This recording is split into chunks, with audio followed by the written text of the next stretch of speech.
Salam hörmətli izləyicilər. Bildiyiniz kimi Sovet İttifaqı adlı bir dövlət 70 ilə yaxın bir müddətdə mövcud olmuşdur.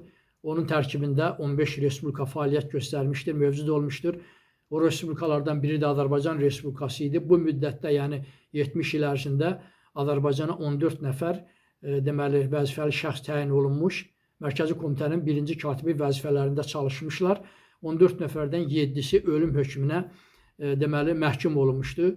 Həmin ölüm hökmünə məhkum olunmuş birinci katiblərdən də biri Ruben Rubenov idi. Ruben Rubenov 1893-cü ildə Gürcüstanda erməni əsilli bir ailədə anadan olmuşdu. 1933-cü ildə Azərbaycan Kommunist Partiyası Mərkəzi Komitəsinin birinci katibi vəzifəsinə təyin olunmuş.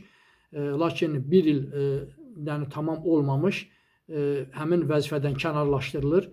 1937-ci ilin sentyabrın ayının 15-də həbs olunur. Terrorçuluqda və inqilabi fəaliyyətdə günahlandırılır və SSR Ali Məhkəməsinin hərbi kollegiyasının qərarı ilə onun haqqında ölüm hökmü çıxarılır və ölüm hökmü 1937-ci il deməli noyabrın 27-sində deməli yerinə yetirilir. Belə ki, o Moskvanın Daniskoy qəbirstanlığında güllələnir.